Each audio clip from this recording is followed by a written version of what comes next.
Brightly. So welcome all. We are here for a great presentation on healthcare. We have a unique opportunity today because we have a smaller audience due to the rescheduling of this webinar. We are going to open it up for you to participate via audio if you'd like. So you're going to receive a request to unmute your line. You can accept it or decline it completely at your discretion. If you do choose to open up your line, just know that if you speak, your name will show to the entire audience. If you'd rather remain anonymous, you can submit questions through the Q&A chat. We're all friends here, so hopefully you'll enjoy the more interactive approach and join us for this conversation.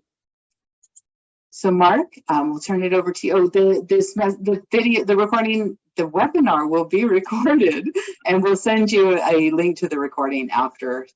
Thank you very much. All right, thank you, Tracy. I appreciate it. Welcome everybody to the webinar today. I apologize again for the rescheduling that we had to do, but I'm glad that we have a chance to get back together today. Just by way of introduction, well, let's start at the beginning, not the end. How about that? Let me get this moved back around. So the topic that we're going to talk about today is 1 + 1 = 3, infrastructure renewal. And we're going to talk about deferred maintenance and the relationship between operational data and operational spend, as well as capital investment. Kind of talk a little bit about some trends that we're seeing in the industry and so on. By means of an introduction, formal introduction. Let me get this to move here, sorry. My name is Mark Mokel. I'm a strategic account executive here at Brightly. If any of you are aware of a firm called Facility Health Incorporated, was part of the founding of that organization. We were acquired by the Brightly team at the end of 2021, and we're happy to be a part of this organization. Facility Health Incorporated was founded originally in 2016 with the goal of not only the performance of physical condition assessments, but the creation of infrastructure investment software technology, with the end goal being to increase, help our customers understand the facility investment needs and increase capital investment. As we go through this, what you'll see is due to the pandemic and some of those things, it's changed the emphasis not only on capital, but it's adding the operational side as well. And I'm sure that many of you have experienced the financial impacts and so on. So I'm very excited to share some information with you today, and we'll jump in and get into the presentation a little bit. And then I'll show you a little bit of data and obviously keep it open for any questions. So a little bit about Brightly. We are a national organization and international organization, showing data here focusing on the United States, but a rather large footprint both in strategic asset management, which is really the key topic for today, but also in work order management, CMMS systems, some energy work, and so on. So I'm not going to read through all of these numbers. I think they speak for themselves.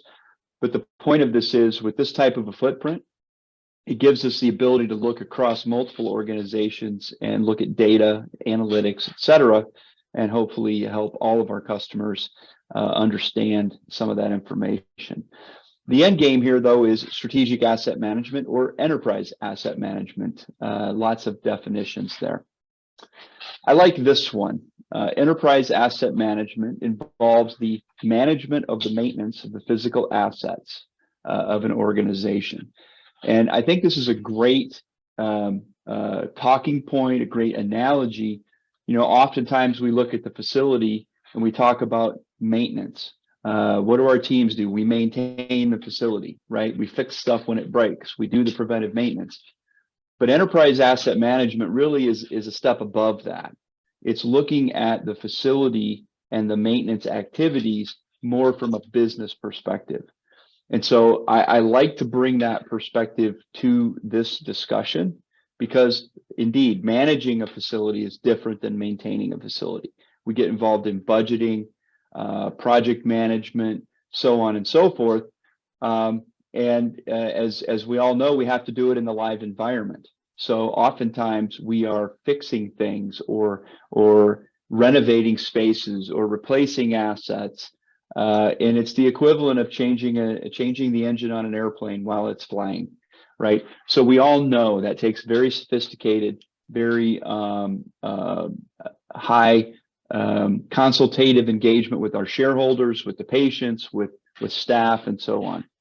So really, this is a people, process, and a technology issue. Now, we're talking about software and the use of technology and strategic asset management and so on. And inevitably, we have to focus on the technology aspect, but technology is only as good as the people and the processes that surround it. So we'll be touching on all three today.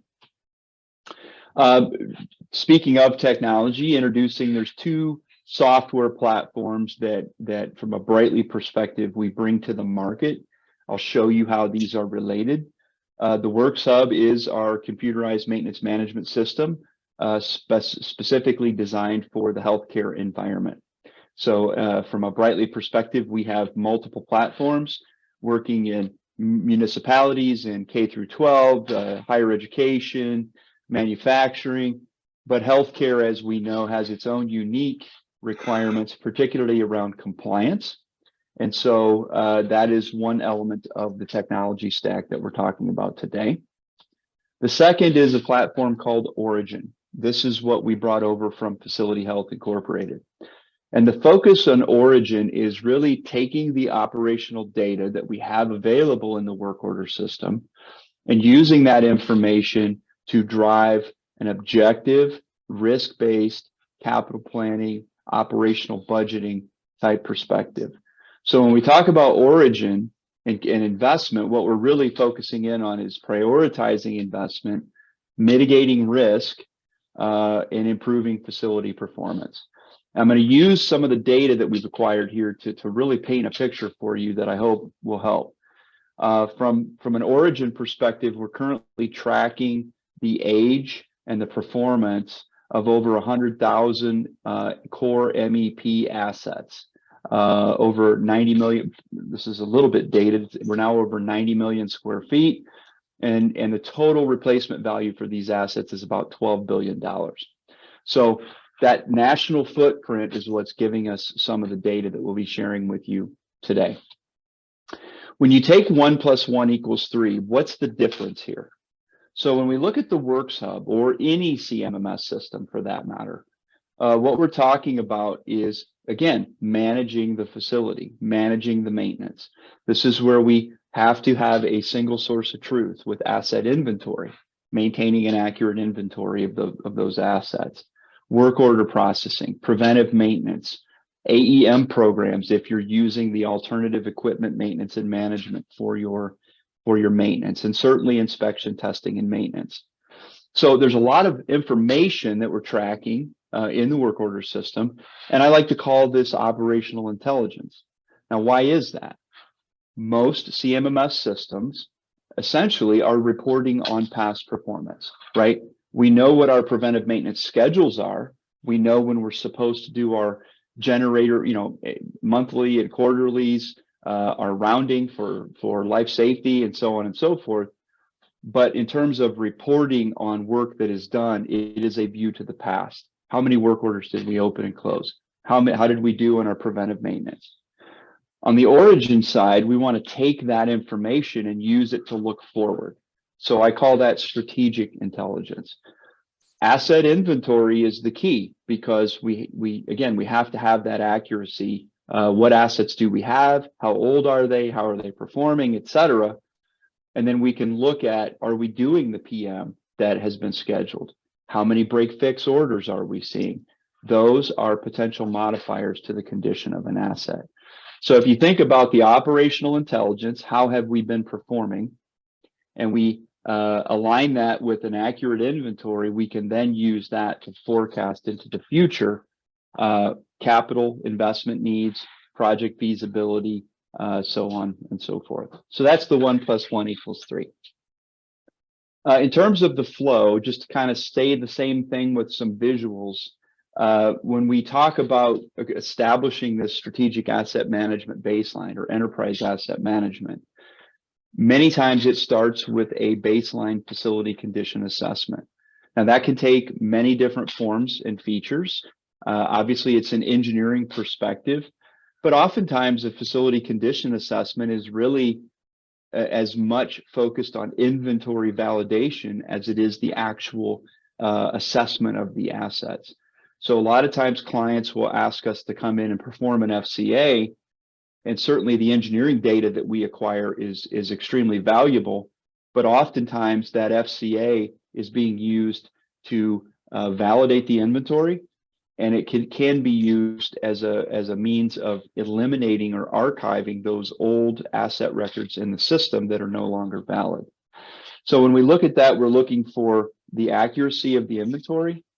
We want to look at the age of the equipment, and then the performance over time. So what we're doing here is we're incorporating the baseline assessment score, which we're calling here an FHIE score, engineering score.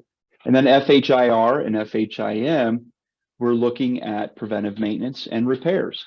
So we're making the assumption that a break fix repair order is essentially a negative modifier to the age and condition of an asset. It's showing degradation.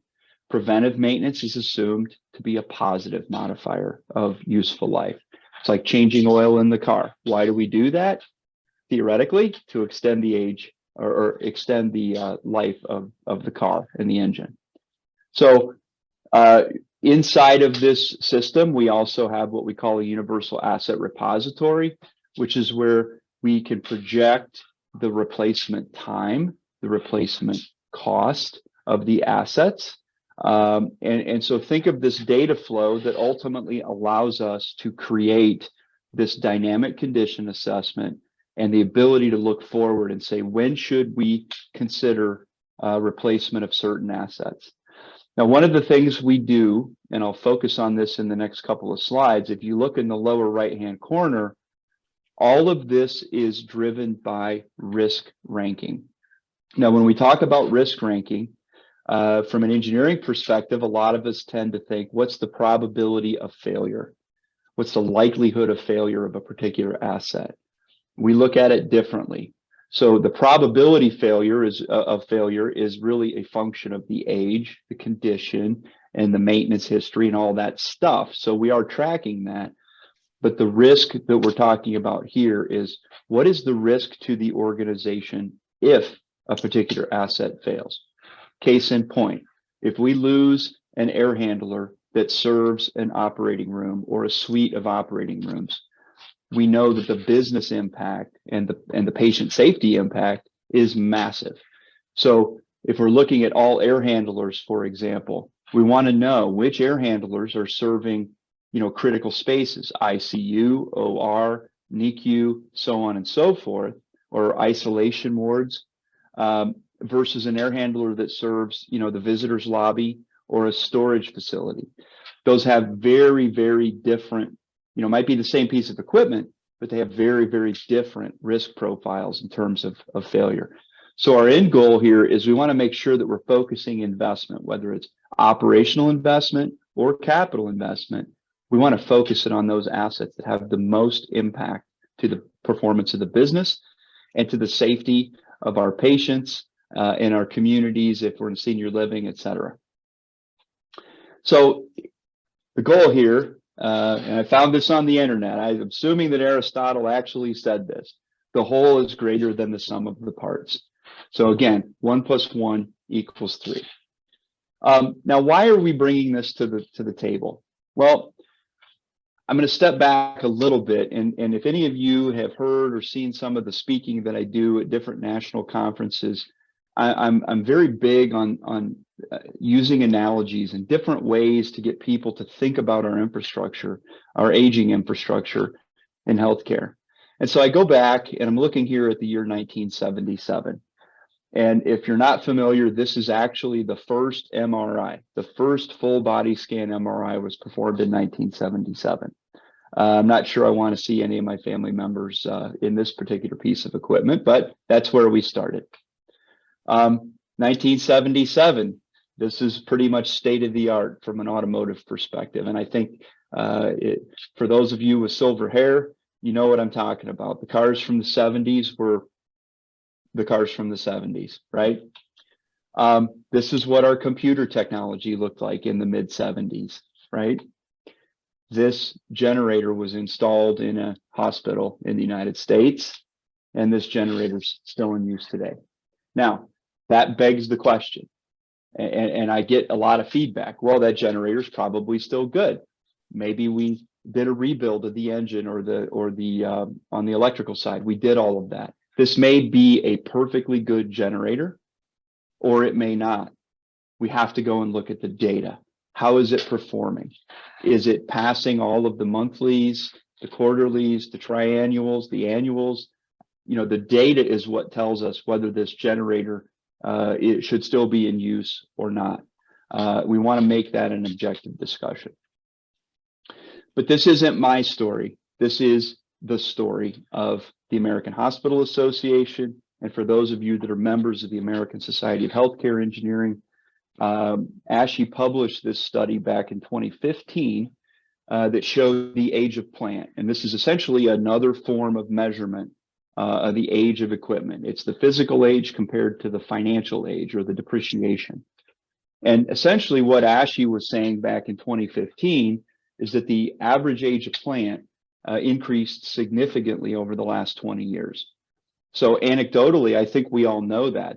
All of us that work in healthcare, senior living, we understand the impact of aging infrastructure, but it's often hard to put that into meaningful financial terms. So this is 2015. Well, 2017. What has changed?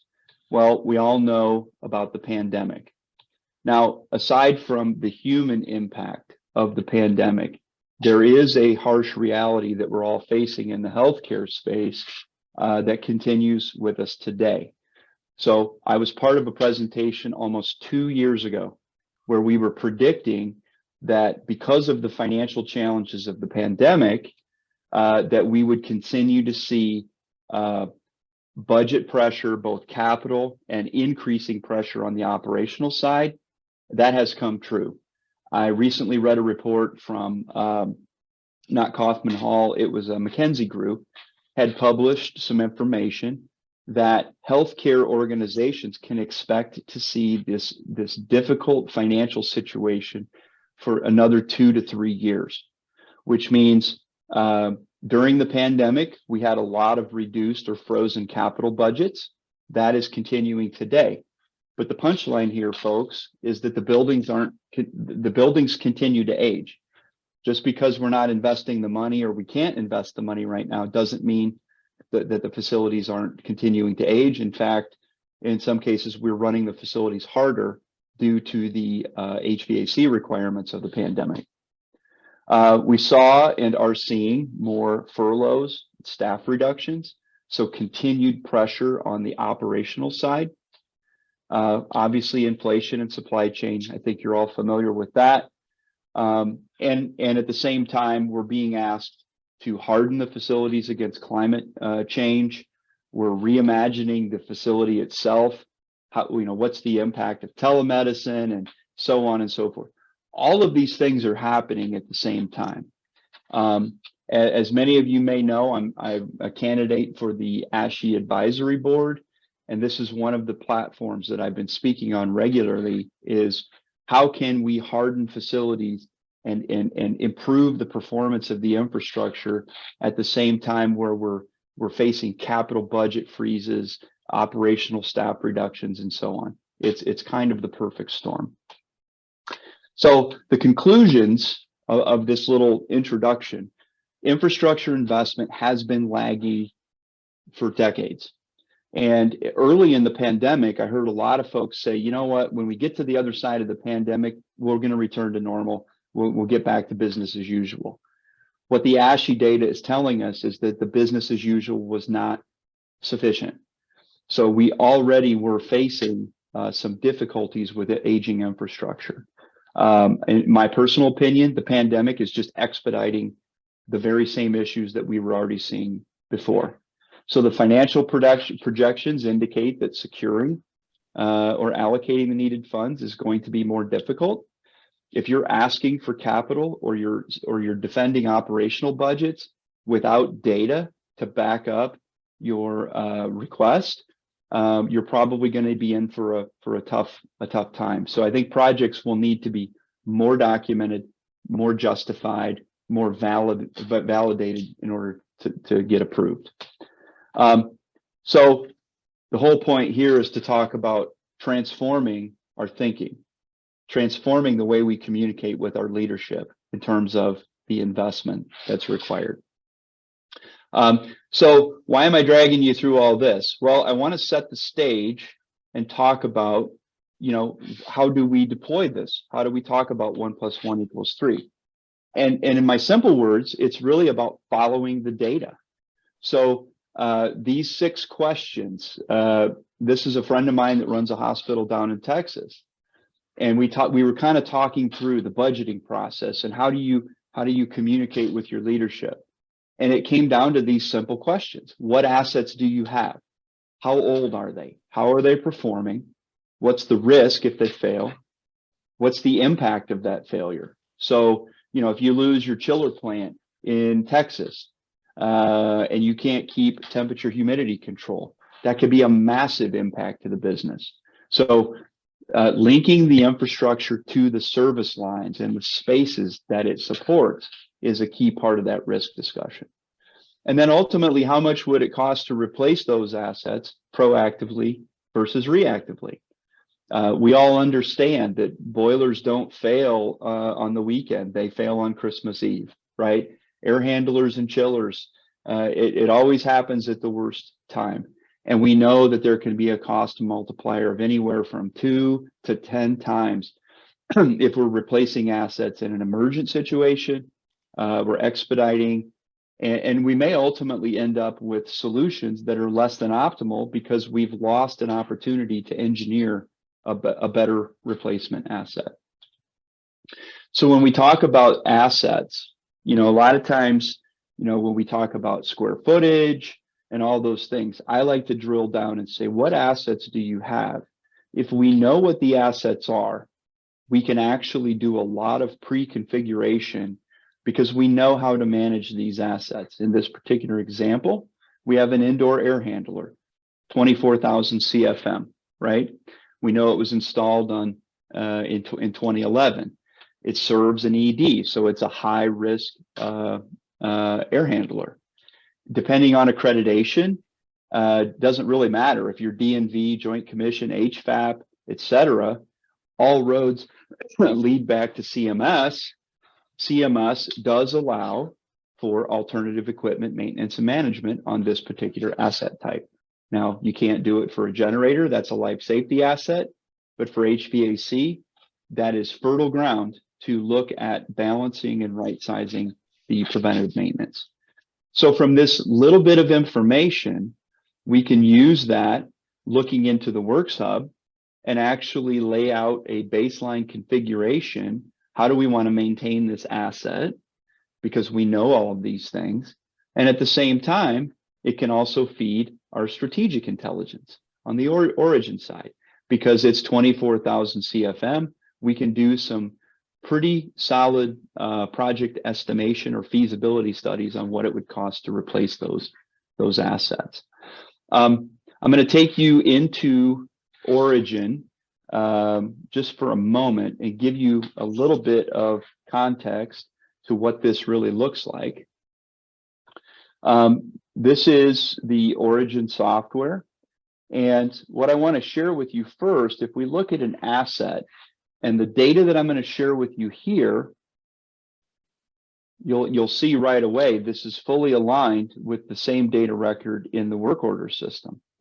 So if you look at a typical air handler, if we were to perform a condition assessment on this facility, this is the type of information we want to collect. Everything on the left-hand side of the screen is what I would call CMMS data. So we can either import that information from the CMMS system if it's known to be good, or we can do a physical inventory audit and assessment to establish that. But what we're looking for are digital records of pictures, nameplates. In this case, it's a 12,000 CFM air handler, make, model, serial number, location hierarchy. This is very important when we get into capital forecasting. We want to be able to isolate different parts of the building. And then these attributes down here are just different ways to sort, filter, look at your assets. And this generally aligns with the trades and staffing alignment that you have in the work order system. The installation date is known. Everything then on the right-hand side of the screen, we calculate for you. So expected useful life of 20 years. We can do adjusted useful life, meaning we want to take into account that engineering assessment, the PM, and the work order history, or we can just do straight line. Now you might say 20 years, Mark, nobody replaces an air handler after 20 years. I had a gentleman in a call not too long ago and said, he's rather direct. He said, are you using that ASHRAE table that tells me I have to replace an air handler in 20 years?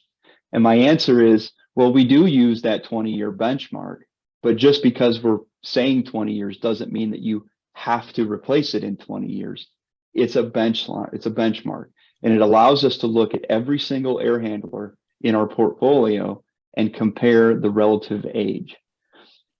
Any air handler that exceeds 20 years, we suggest should be considered for replacement, but that's up to the local facility leadership to determine should we be investing in that? Maybe we can do a small capital improvement. In this case, $250,000. We can upgrade to a fan wall, we can replace the coil, we can do different types of things to extend the life of that equipment, as opposed to a full-blown replacement project, which in this case is modeled at about $500,000 to $600,000. We can then project how many hours per year should be done in preventive maintenance. And then you see here we have risk ranking that's assigned as well. All of these things give us the ability, when looking at the historical repair and maintenance information, it gives us this dynamic view. How is this particular asset performing over time? And then if you can imagine, for every asset in the portfolio, every major asset or capital asset, pushing and pulling the expected useful life such that we can create then a dynamic plan to drive capital investment. So I'll give you a quick example of what forecasting might look like, taking all this into account. And in this case, what I'm going to do is pull up a forecast that's already been done. But if I look at this, in this case, Clayton Hospital. So this is a real hospital. We've changed the name to protect the organization. But this is a very typical forecast of what we might see for an individual hospital. It's a relatively small hospital. In this case, about less than 500,000 square feet. But what you see here is this capital forecast, this $9.7 million of immediate need. And then year by year, we see additional equipment that's quote unquote aging out or exceeding that expected useful life. Now, it's not possible typically to deal with this deferred bucket. This $9.7 million represents kind of an accumulation or a bow wave of all of the assets that have exceeded that industry expected useful life. But very rarely do we see organizations that have the ability to address all of those needs at once. So overall, we're seeing about $11.4 million of need over the next 5 years. In this case, we're allocating an even $1 million per year. Now, there's lots of different ways to go through this. I'm not going to have time to show you all of that today, but what I wanted you to see is the way we allocate that $1 million. We're actually going year by year. And if you look at this risk score, we're looking at risk first. What are the assets that are most impactful to the business? And then you see here, we have a health index that comes along with it. Interestingly enough, roofing is often neglected, or it's not seen as a high risk asset. We actually classify roofing as an infection control asset due to the obvious negative impact of water infiltration. But what you can see is year by year, we're allocating this money. In this case, a fire alarm, there's a lot of expense there, but we're allocating this money year by year such that we can create a visible capital project and ultimately be able to interact with our leadership and show them what a capital plan might look like, how we're going to allocate that money by building. And then here are the assets that we intend to replace. Here are the assets that we cannot replace. The whole point of this, folks, is to be able to sit down and instead of, getting the maintenance team together and say, okay, well, what do we want to do next year from a capital perspective? This playground, if you will, gives us the ability to interact with our leadership in a very collaborative way. If we get $1 million a year, here's what we can do. If we get $2 million a year, here's what we can do. But at the end of the day, what we always want to be able to project, if you look at the right-hand side, is what is our facility health score? So this is a score that we assign to the health of each asset and to the health of each building.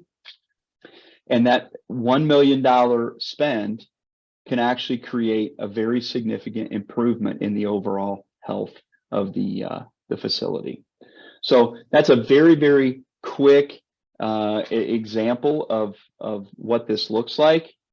And then what I wanted to show you here, this will take just a second to spin up, is we take all of that data, that asset level data, which is essentially starting at the work order system, bringing it through, as we talked about in the flow chart, and then ultimately creating this high level perspective. This would be an example of a regional health system, 3.2 million square feet. We know that about 60% of the assets in this portfolio have exceeded industry expected useful life. We can see that down here in this 10-year capital plan. That's a pretty high number. I'll show you an example. The average that we're seeing across the country is about 45%. So this benchmarking allows us to communicate with leadership, particularly non-facility leadership. Here's how your hospital compares to other hospitals in the system, and then here's how your system compares to the national average. What this type of data allows us to do, we can calculate FCI indexes, EFCI, pick your method.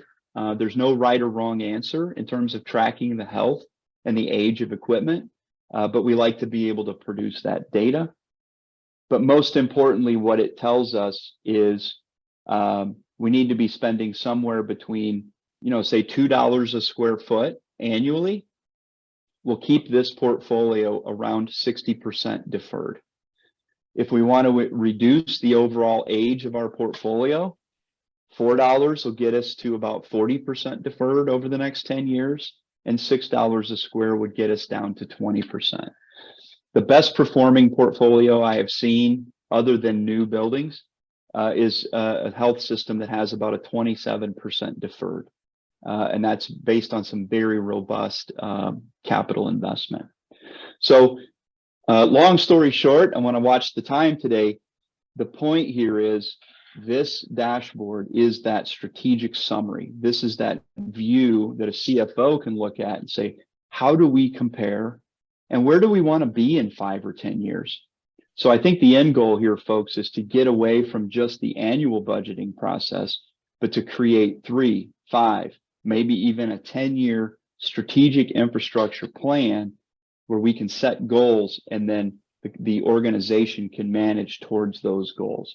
And it ultimately comes down to risk. What is the right number? I don't know. I can only tell you that each organization has to understand what is their own sensitivity to that risk. The best analogy in my mind is it's like a car. An asset that has exceeded industry expected useful life is like a car that's got over 100,000 miles on it. It may be running just fine, but you may or may not want to drive your family, across the country in that vehicle. So that's how we're looking at each one of these assets. So I'm going to wrap up with a couple of slides, and then I want to allow some time for discussion and questions. So we talked a little bit about assets. So this is just restating the same thing, making sure that once we know that core asset group, there's a lot of things we can do with that data. And I think, optimizing preventive maintenance is just as important as making sure we have the right capital plan. And when we talk about the deployment again, I really, really want to emphasize for the team, and this is something I preach internally, externally, as well as externally. We know how to manage these assets. We know how to manage generators. The Joint Commission, CMS, they tell us what we have to do. So once we know the assets in our portfolio, it should not take 1 or 2 years to deploy a work order system. It should not take 1 or 2 years to deploy a capital planning solution. The idea here is that with that asset information, we can do a lot of configuration of the system in a very quick and efficient manner. The operational intelligence, then we can focus on labor productivity, response time, cost tracking, preventive maintenance optimization and tracking. That is one of the biggest things that we can do as facility leaders to impact our organization. But the CMMS system, again, that's going to drive your accreditation support and so on and so forth. The main goal here, folks, is we want to enable you through this pre-configuration optimized work order system, spend more time making management decisions using the data as opposed to configuring the data. And hopefully that makes sense. On the strategic side, again, the pre-configuration is possible once we know the asset inventory. I just showed you how that works in the system, so I won't spend a lot of time there. I want to show you the financial impact of some of these things. But again, the asset should be driving the workflow, not other factors, in my opinion.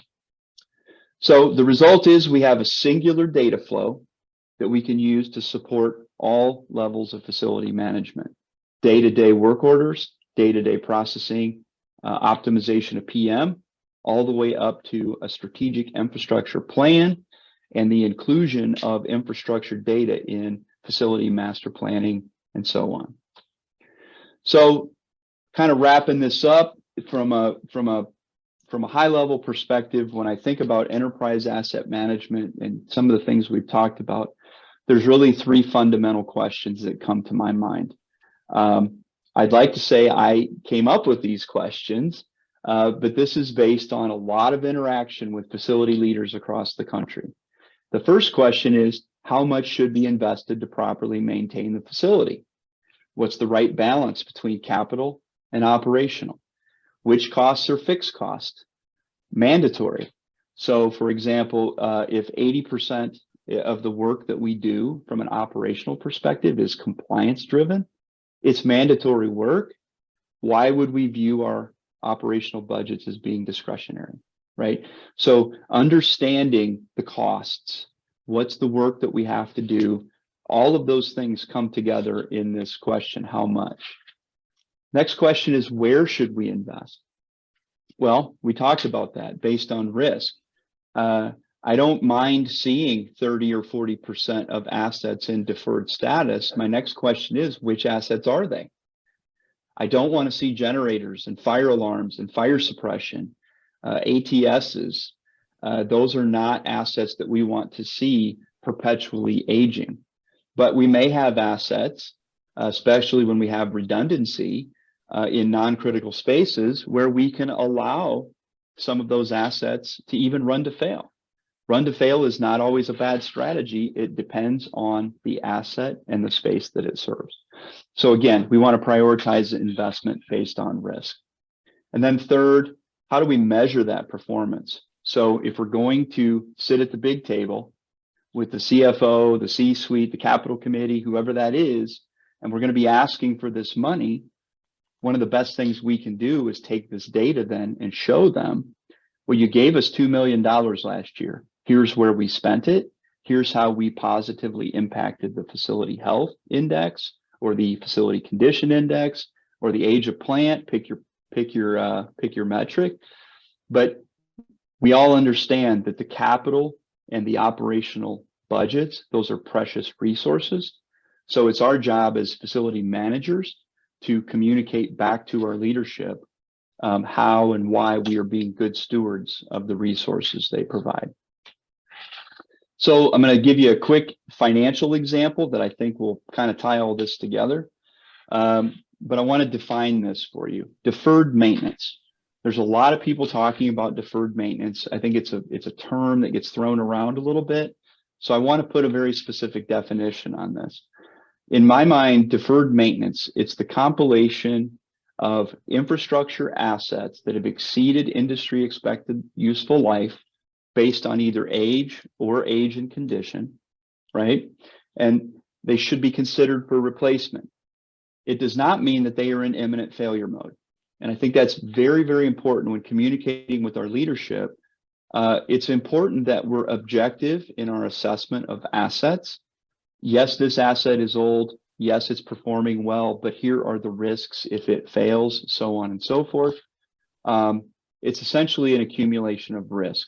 So that example data set that I showed you, 60% of the assets are in this deferred status. That to me is a I don't want to say it's an inappropriate, it is a higher level of risk than I would typically like to see, because just statistically, if 60% of these assets are aged beyond industry expected useful life, we can expect to see a higher incidence of break fix or unplanned failure. So communicating the objective reality of deferred maintenance to me is not to be feared. It's actually an opportunity to sit at the big table and engage with leadership in a fact-based, objective, data-driven dialogue. The other thing I want you to take away from this, you see the words facility debt, and I want to talk about this carefully. This is not debt that you're going to see on the balance sheet of the organization, but if you think about it, if you're asking for $1 million to replace an air handler, and then on the clinical side, they're asking for $1 million to buy a new MRI or CT. Who's going to win? The CT, the MRI is going to win almost every time, right? There's a perception that there's no return on investment in the infrastructure. So what happens? Is that the wrong decision for the organization? That's not our position to tell. The CFO has to make that decision. It's our job to point out all of the data to enable them to make the best decision. If they choose to fund the MRI and not fund the air handler, to me, that's an accumulation of debt. We're borrowing money, if you will, from the life of the facility to fund other projects. Again, not saying it's right or it's wrong, but I think the number one thing we can do with our leadership is show them, here are the assets that are in this bucket, this deferred maintenance bucket. This is deferred investment in the facility. We're going to have to pay it back at some point through increased capital investment. Now, why is that important?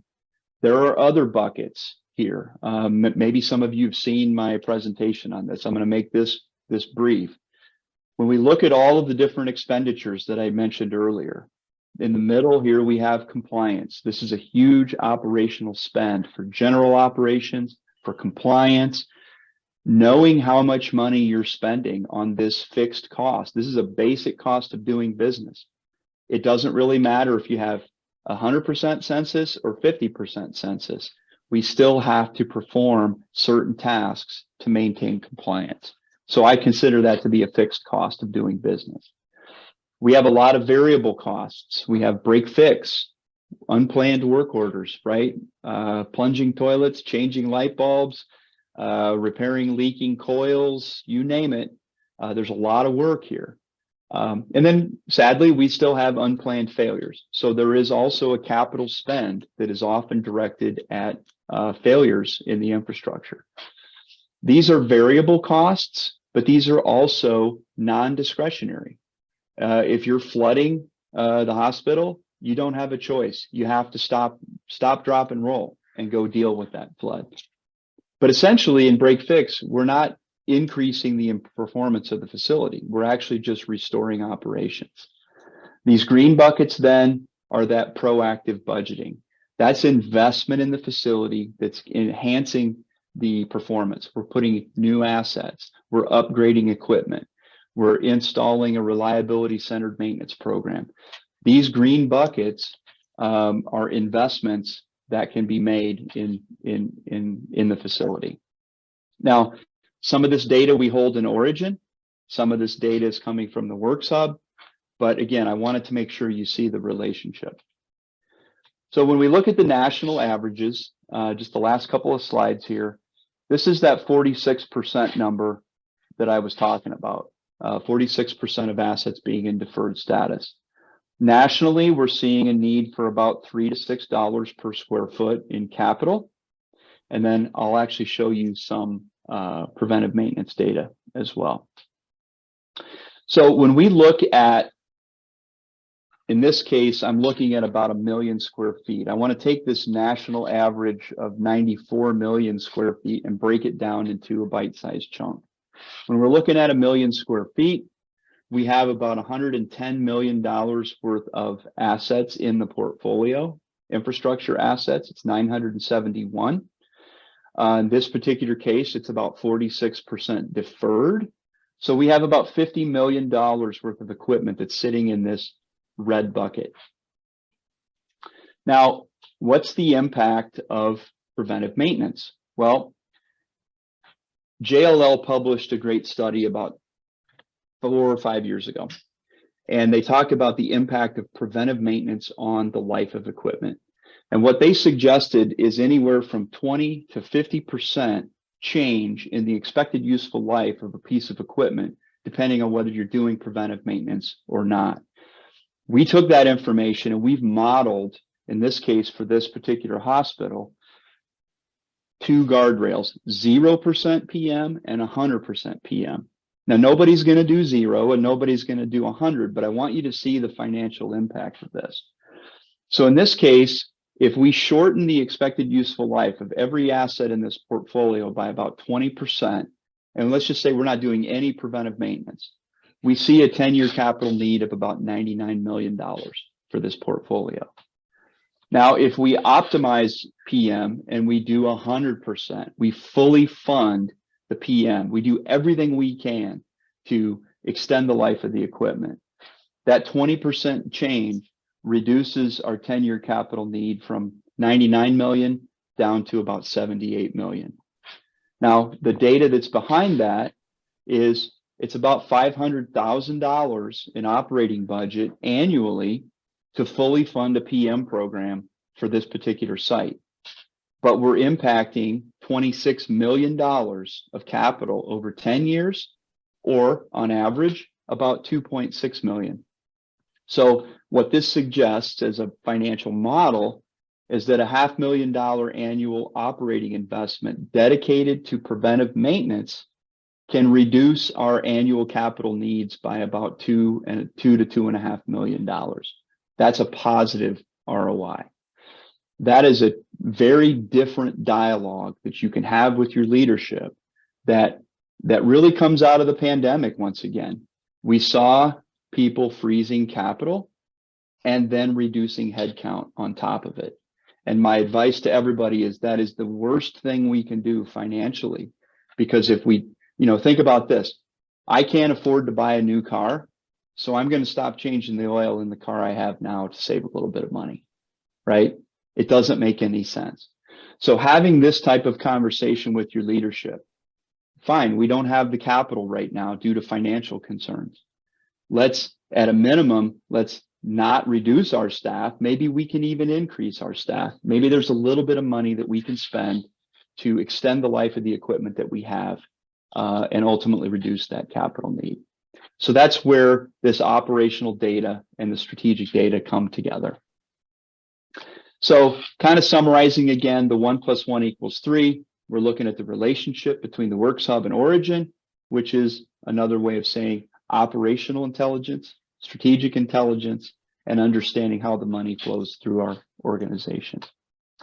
Lastly, folks, I want to open it up for questions. I just want to leave you with this. In terms of infrastructure investment and managing your facilities, I can only say never give up. It's a tough game, and I appreciate everything that all of you are doing for your respective facilities. So that's it from a slide count perspective. I went a little bit longer than anticipated, but we still have a couple of minutes for questions. Anybody have any questions or comments on the content that we just reviewed?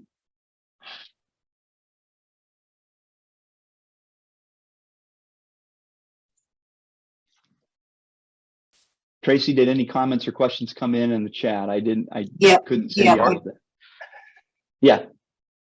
Yeah, I did. There's a couple on risk score. What variables do you use for risk score? When forecasting capital, will this report link associated equipment together? For example, AHU, SF, EF, chiller cooling towers that may be the same age, but risk scores are different. Great question. So I'm going to pull this up real quick. I'll show you how we construct our risk ranking. Let me pull this over.